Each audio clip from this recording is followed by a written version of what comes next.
Au nom du Père et du Fils et du Saint-Esprit, insiste-t-il.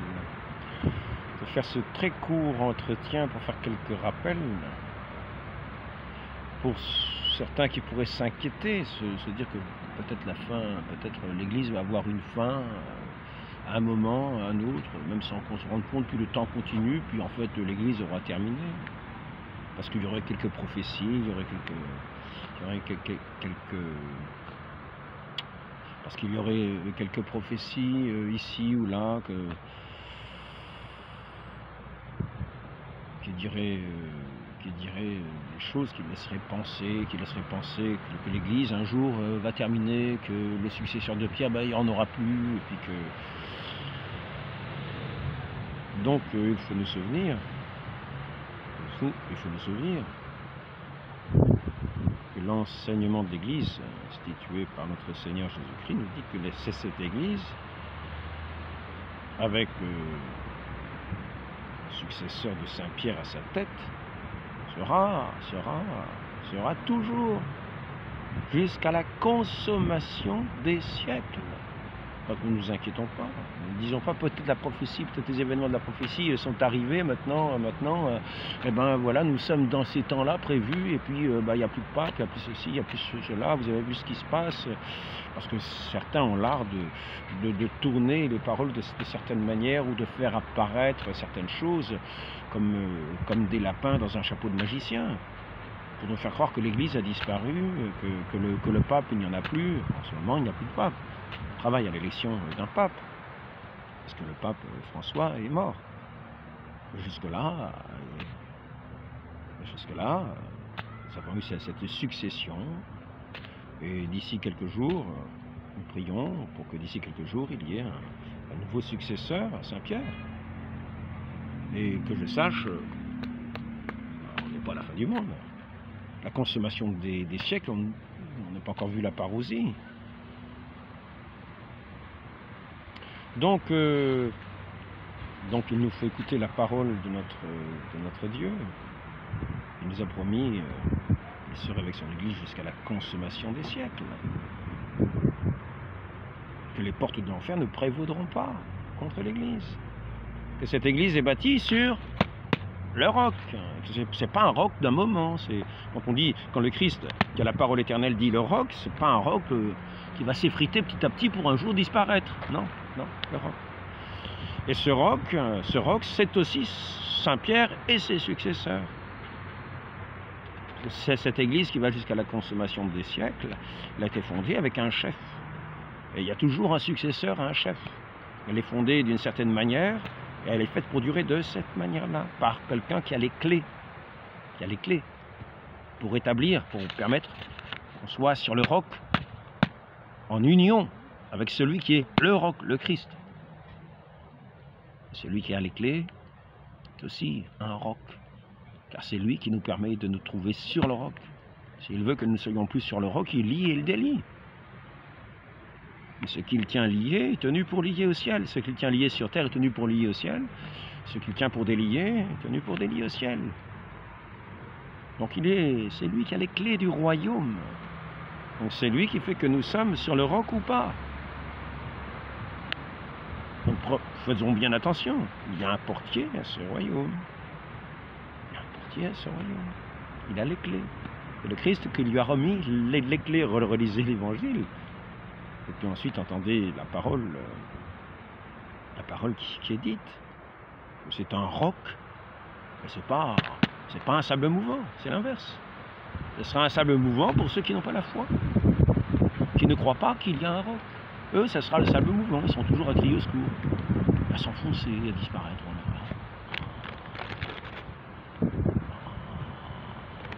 Les sables mouvants, c'est assez mouvant. Et ceux qui sont là sont toujours dans les inquiétudes, dans les recherches de... Non, tenons ferme sur ce roc solide de la foi, dans la proposition de la foi qui nous a été faite, que l'Église nous fait, qui est l'enseignement du Christ. Apprenez-leur à garder toutes les prescriptions que je vous ai données. Répandez l'Évangile par la terre entière, et ceux qui croiront, seront baptisés, seront sauvés. Ceux qui croiront. Ce fait dans la foi, ce soir, je lisais encore... Nous avions encore ici ce qui est dit au sujet des apôtres dans la lecture d'aujourd'hui, l'Évangile. Nous étions encore dans cette lecture-là, c'était la lecture de l'Évangile, donc, Évangile selon Saint Jean, chapitre 21, et ça finit ainsi. Ah non, je me trompe. Est-ce que je me trompe ou pas?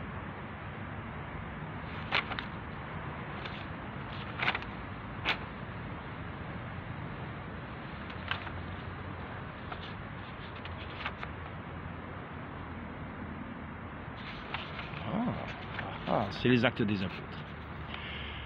Les Actes des Apôtres. Donc, quant à nous, nous sommes les témoins de tout cela avec l'Esprit Saint que Dieu a donné à ceux qui lui obéissent, c'est-à-dire qui croient. Jean d'Entretien, rappeler, ce n'est qu'un rappel. Obéir, c'est recevoir la parole, y croire, et agir en fonction de cette parole. C'est-à-dire croire en la parole, c'est avoir la foi, c'est l'obéissance de la foi. Ne soyons pas de ceux qui disent Seigneur, Seigneur, et qui ne croient pas ce que dit le Seigneur. Il a établi une église fondée sur celui qui a professé cette foi, qui est là pour professer cette foi, que le Christ est le Fils unique de Dieu, que le Christ, le Fils du Dieu vivant.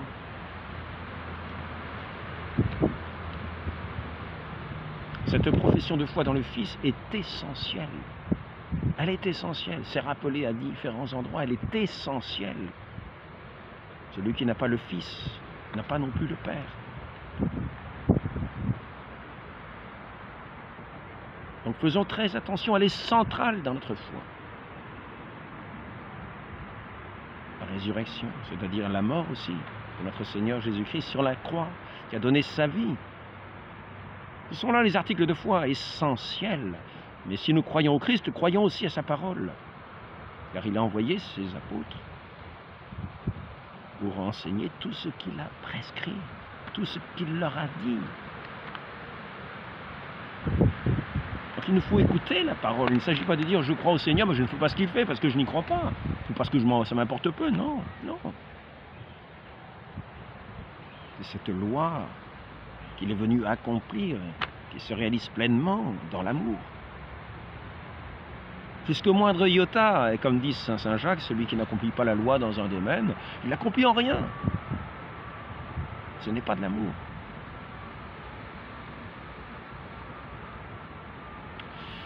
Donc, croyons notre Seigneur, et attirons-nous ainsi l'assistance du Saint-Esprit, la grâce du Saint-Esprit, qui est aussi notre pardon, car nous voyons que le pardon est aussi lié à cette acceptation.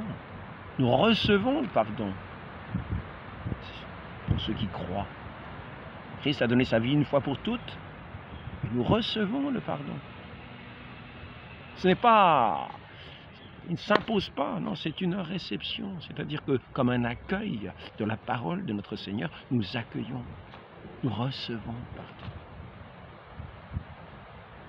Nous qui croyons à sa parole, et qui ainsi avons cette assistance du Saint-Esprit, qui vient effacer, détruire tout péché, prendre la place là où étaient les ténèbres. Nous sommes entrés dans ce royaume de la lumière par la porte du baptême qui est aussi la porte de l'Église, instituée par notre Seigneur, comme ce corps de tous ceux qui sont un dans l'amour.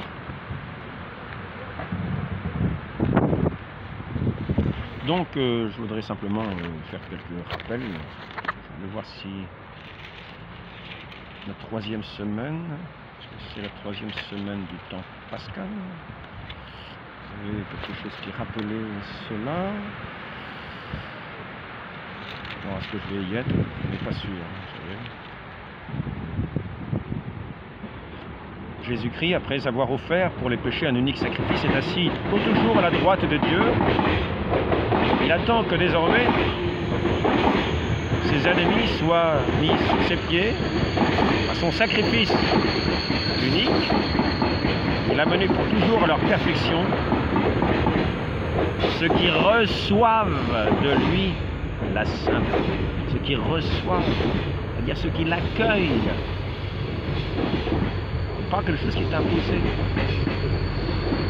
Nous recevons comme un don de Dieu, ce don du Saint-Esprit,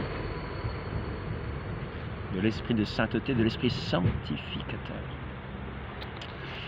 Alors, revenons à Saint-Pierre. Il faut être sûr d'avoir cette parole, de cet enseignement. Commençons déjà par nous rappeler ce serment antimoderniste, auquel certains se réclament, qu'ils regrettent qu'il n'y ait plus. On peut finalement le regretter parce que ça leur rappelait certaines vérités. Serment antimoderniste, j'embrasse et reçois fermement toutes et chacune des vérités que l'Église, par son magistère inhérent, a définies, affirmées et déclarées. Ne nous contentons pas de faire le serment de ne pas y croire. Quand il y a un concile qui réunit toute l'Église, ne croyons pas que le magistère est un magistère qui est errant. Non, c'est un magistère inhérent. Donc il ne va pas aller enseigner des folies. Nous devons l'écouter. Qui vous écoute, m'écoute. Ceux qui ont autorité de la part de Dieu de parler, d'enseigner, parlent, écoutons-les. Celui qui vous écoute m'écoute, et celui qui m'écoute entend, écoute aussi celui qui m'a envoyé. Donc, j'embrasse et reçois fermement toutes et chacune des vérités que l'Église, par son magistère inhérent, a définies, affirmées et déclarées. Sinon, ne disons pas que nous sommes de l'Église, disons autre chose. Disons ce que nous pensons. Ne disons pas que nous sommes de l'Église. Nous sortons de l'arche sainte, établie par notre Seigneur, du roc solide, pour aller sur les sables mouvants de nos pensées mouvantes. Comme le disait Saint Bernard, qui est guidé par soi-même est guidé par un imbécile. Il vaut mieux être guidé par notre Seigneur Jésus-Christ dans sa parole éternelle, comme un roc, qui est celle du salut. Il nous a donné sa vie, a répandu son sang pour nous. Il est ressuscité. Nous attendons notre résurrection de la sienne. Et ensuite, après ça, à la fin, il dit aussi, je soutiens avec la... Là, qui téléphone très fort. Ils n'ont pas besoin de téléphone, en fait. On les entendrait à l'autre bout de la terre.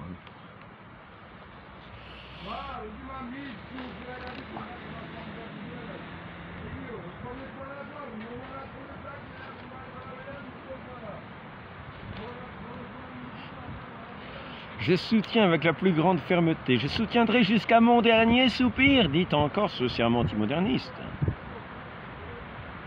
Jusqu'à mon dernier soupir, la foi des pères sur le critère certain de la vérité qui est, a été, sera toujours, toujours. Ça ne dit pas qu'à un moment, il n'y a plus de pape, il n'y a plus de magistère, non. Sera toujours l'Église sera toujours dans l'épiscopat, transmis par la succession des apôtres. Alors, nous allons, pour certains qui ont certains doutes, toujours quelques petits rappels de quelques pères, nous allons faire quelques références, un petit tour assez rapide. Petit tour, j'espère, assez rapide. Nous allons commencer par... c'est peut-être ici qu'il faut commencer. Oui, ça va être ici, je pense. Tertullien, qui nous parle de Saint-Pierre. Pierre le roc. Le roc, c'est pas simplement la foi qui est le roc. Non, il y a aussi Saint-Pierre qui a professé cette foi, qui en sera le garant, dans lequel nous sommes unis. Le pasteur des brebis. Les brebis entendent la voix. Les pasteurs des brebis. Que le Christ a désigné, c'est-à-dire que le pasteur, le Christ, le bon pasteur, a désigné un pasteur. Et qui écoute ce pasteur, c'est ce pasteur, ce bon pasteur, notre Seigneur qui a donné sa vie pour ses brebis, qu'on écoute. Donc il est le pasteur, soit le berger de mes brebis.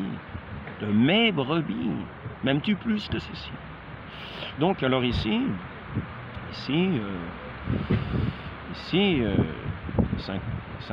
Tertullien, il n'est pas dit qu'il est saint, c'est en 220, qui ne conférerait ce privilège qu'à la personne de Pierre. Alors ici,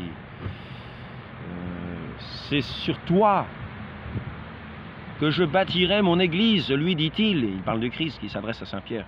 C'est sur toi que je bâtirai mon église. Comprenons bien, c'est donc le roc. C'est sur toi que je bâtirai mon église. Donc sur ce siège de Pierre.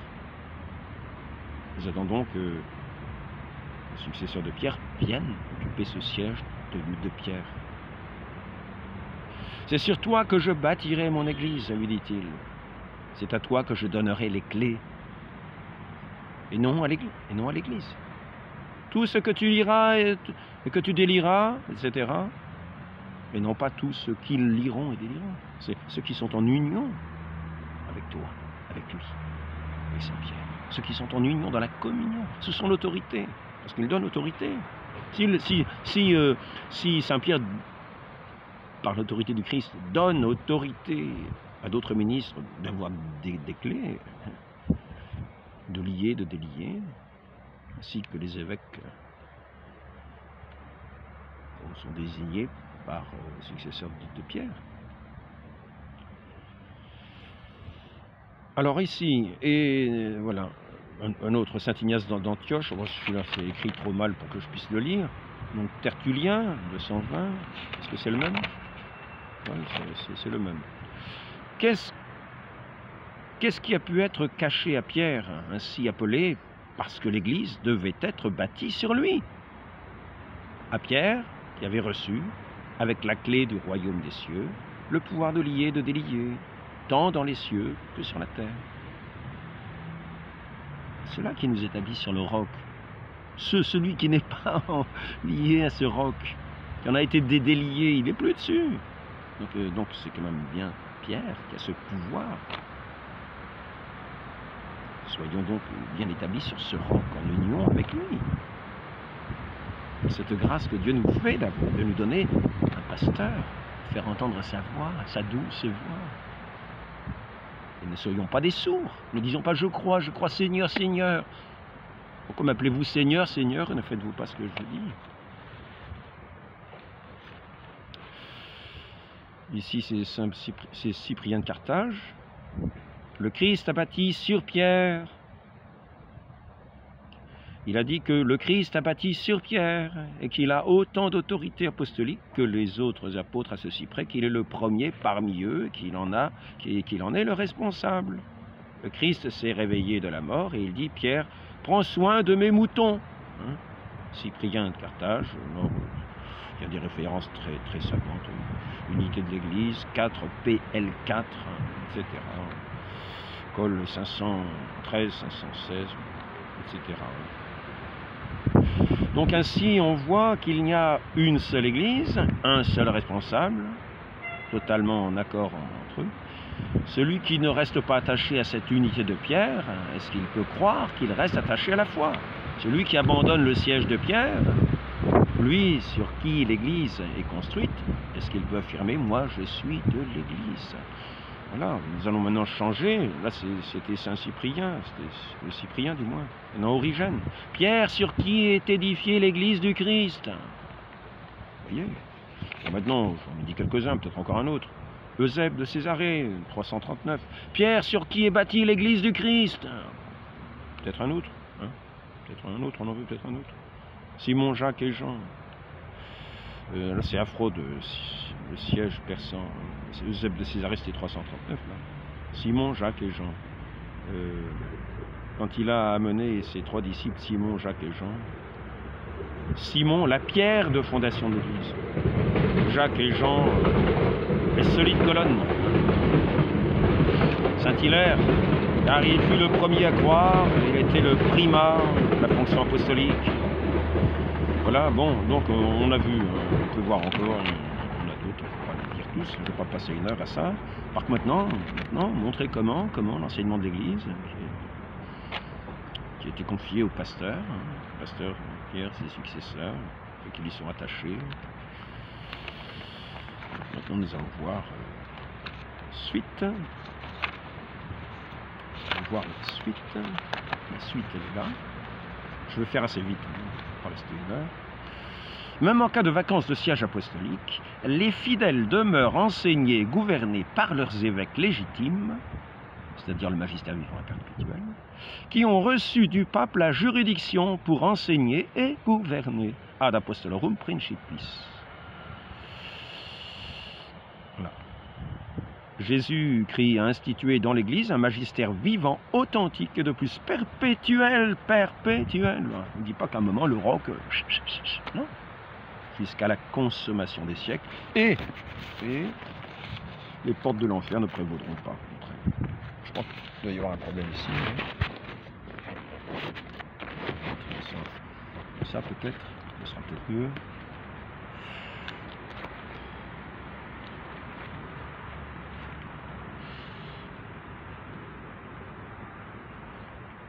Alors maintenant, donc nous venons de voir, Jésus-Christ a institué dans l'Église un magistère vivant, authentique et de plus perpétuel, qu'il a investi de sa propre autorité, revêtu de l'esprit de vérité, que les enseignements doctrinaux de ce magistère fussent reçus comme les siens propres.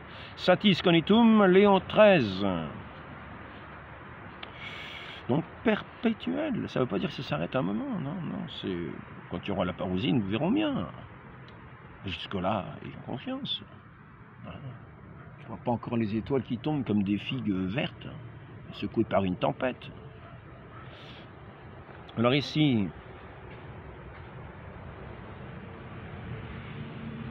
je vais passer assez vite. L'Église pourra-t-elle manquer de force et d'efficacité quand le Christ lui-même lui prête son assistance continuelle? Je suis avec vous jusqu'à la consommation des siècles, etc. Il est par conséquent impossible que l'Église ne subsiste aujourd'hui et toujours, mais même aussi qu'elle ne subsiste pas absolument.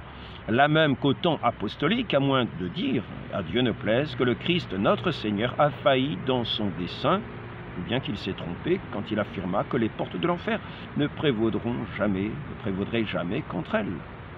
Mortalium animos, Pie IX. L'Église est d'une durée unique et perpétuelle, satis conitum Léon XIII. La juridiction ne parvient aux évêques que par l'intermédiaire du pontife romain, et nous avons vu qu'il y avait toujours, ils sont toujours les pasteurs, même en cas d'absence. Les papes, ceux qui ont été, ceux qui ont reçu leur autorité de lui, juridiction. Alors donc maintenant, encore une chose ou deux, cette stabilité on vient de le voir, ici on peut encore le répéter.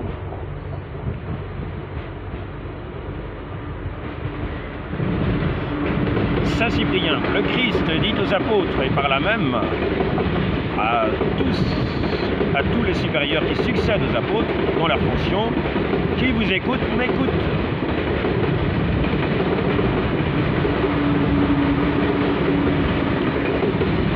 On a du mal à entendre. Le Concile de Trente enseigne que les évêques sont les successeurs des apôtres. De même, le Concile du Vatican, en tant que successeurs des apôtres, ils sont comme ceci, pasteurs, docteurs des fidèles. L'Église possède une stabilité inébranlable, in vita stabilitas. J'avais vu une phrase ou deux qui était quand même bien. Je vais passer la suite ici.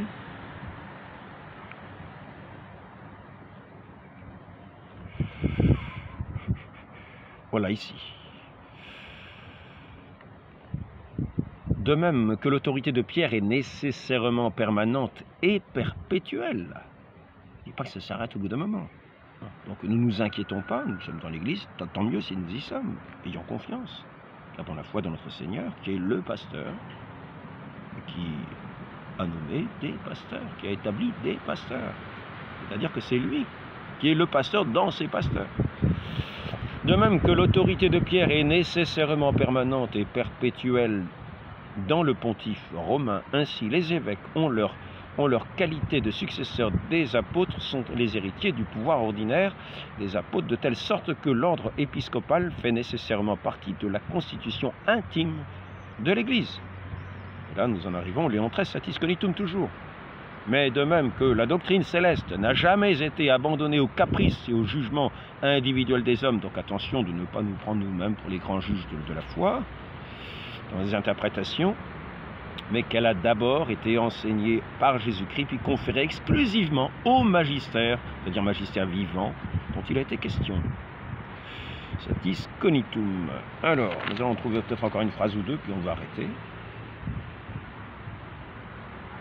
Dieu a donné à son magistère vivant, à son Église, un magistère vivant, en même temps que des sources sacrées, pour éclairer et pour dégager ce qui, contenu qu'obscurément comme implicitement dans le dépôt de la foi, et ce dépôt, ce n'est ni à quelques fidèles, ni même aux théologiens, que le Christ l'a confié pour en assurer l'interprétation authentique, mais au seul magistère de l'Église, par la voie ordinaire et par les voies extraordinaires. Je crois qu'on va arrêter là. Donc ayons grande confiance. Ayons grande confiance. L'Église, écoutons notre Seigneur dans son évangile. Écoutons les pères de l'Église. Écoutons les pasteurs de l'Église qui sont au fil des siècles, jusqu'à la consommation des siècles, cette Église établie sur un roc par une parole éternelle. Ainsi soit-il. Marie, mère du clergé, mère de l'Église, notre mère, donnez-nous cette foi en votre Fils, qui jamais ne faillira, lui qui est ressuscité. Tenez-nous un pape selon le bon vouloir de Dieu. Ainsi soit-il. Au nom du Père et du Fils et du Saint-Esprit, ainsi soit-il.